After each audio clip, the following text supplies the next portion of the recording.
Wake up, check texts, do dishes to a podcast. Pre-workout, workout to hard rock music, check texts. Start work. Put on EDM to write code to, cup of coffee. I've realized that my days are an endless string of me superdosing myself with temporary surges of dopamine. And I've normalized to such a high amount of external stimulation that I struggle to find joy in the simple pleasures of life. So for 14 days, I abstained from pretty much everything that makes me happy. No energy drinks, check my texts just twice a day, no Spotify, no streaming services, and of course, no social media. I wanted to see if going without for an extended period of time would allow me to enjoy the little things more again. Would I sleep better? And would I just have more overall joy? And I was pretty surprised by the results. Day one was brutal. Whenever I'd try to work, I'd want to start some music, chew some gum, or drink some coffee just to get the momentum going. It ended up being a lot of this.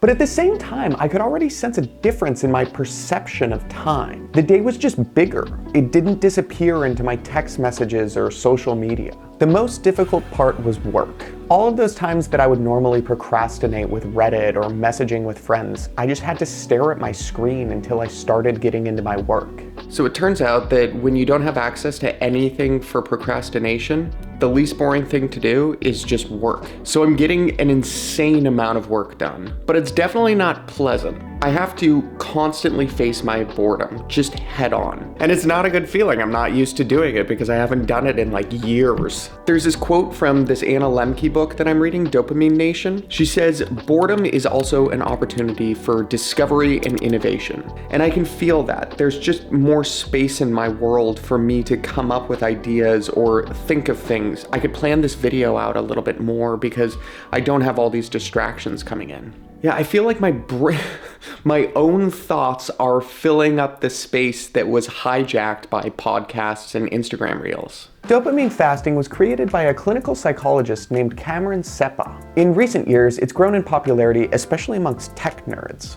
Well, Harvard has debunked the idea that a dopamine fast actually resets your dopamine levels. Even they acknowledge that dopamine fasting is a good way to reduce stress and engage in mindfulness practices. I actually added a few pieces to my dopamine fast to increase my dopamine levels based on protocols I learned from Andrew Huberman's podcast. I drank 1 cup of coffee per day because coffee upregulates dopamine. Yerba Mate has been shown to preserve dopamine, so I made sure to drink 1 cup per day. Cold exposure has been shown to increase your dopamine levels by up to 250% for up to 3 hours.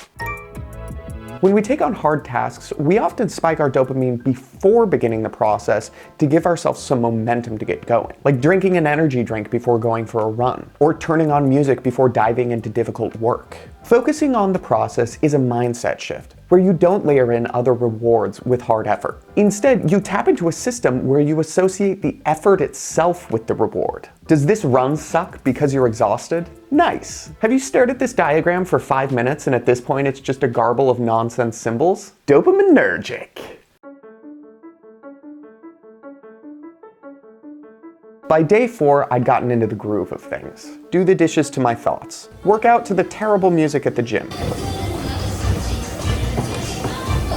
Mindful eating for breakfast. Work, dinner, go for a walk, read, video editing, hit the hay. I noticed that my ability to appreciate the smaller things was enhanced. Looking out at the trees somehow became just as entertaining as watching Rick and Morty. And what's become really clear is the most painful moments are those between activities. When I finish a task at work and need to move on to the next one, that's when I want to procrastinate. That's when I want a dopamine hit. But if I overcome that initial pain of jumping into the next task, then I end up in a flow state and my day turns out really pleasurable. So because I'm a millennial, I can't actually have friends and not text message.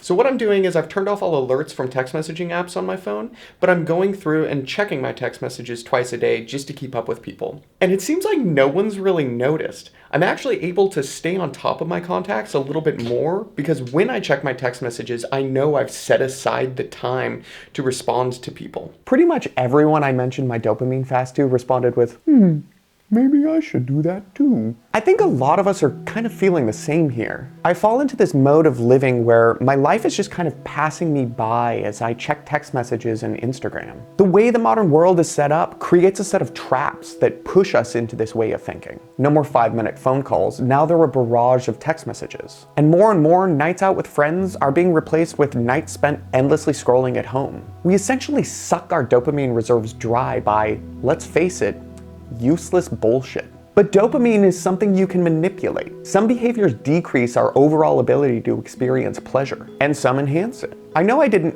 actually reset my dopamine levels with this experiment, but I wanted to step away from all the behaviors that burn me out each day. I feel like not getting text message notifications has increased my quality of life by like 10%. Not only am I better at responding to friends, but I'm also just able to be more engaged wherever I am, whether that's with Kayla, in my workouts, or at work. But I will say I really miss watching TV. I feel like I connect with a lot of my friends through movies and TV, so it does kind of feel like a part of my life is missing. But overall, I do definitely feel more grounded in my life. At the end of the day, dopamine is just a chemical that our brain releases. It's responsible for feelings like pleasure, satisfaction, and largely motivation. That elated feeling of achievement when you get an A on that test that you studied really hard for. When you finished your first marathon, or when you finally mustered up the courage to get that cute girl's number. That's the experience of dopamine. Dopamine's actually more associated with the drive for pleasure than with the pleasure itself. That's why we were all so excited that winter was coming, and then when winter actually came, we're all like, meh, season 1 was better. And when we try to chronically spike our dopamine, it ends up decreasing our motivation and drive in the long term. In her book, Dopamine Nation, Anna Lembke writes, increased access to addictive substances may be the most important risk factor facing modern people. It's never been so easy to quickly release dopamine, once again undermining our ability to experience pleasure in the long term. By day 14, I was actually really struggling. Things ended up getting harder and harder as time went on in the second week. But finally, it was day 14. I got to turn color back on my phone, and it was the most vibrant thing I've ever seen. Kayla and I watched Highlander, and it was the best movie I've ever seen. I drank a Monster energy drink, and it was the tastiest thing I've ever. I think you get the point. And then within about a week, everything was kind of back to normal. Almost.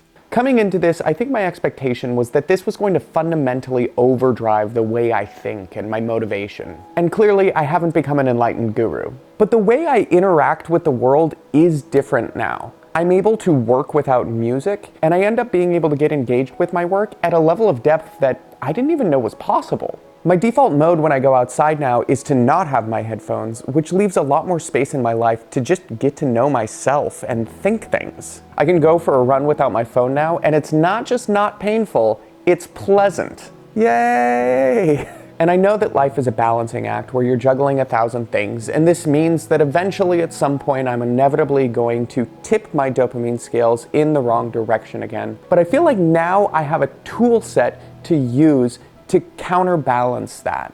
Anyways, that's all I have to say about that. If you liked the video, you can give it a thumbs up. Subscribe to my channel if you haven't already, and I'll see you in 2 weeks.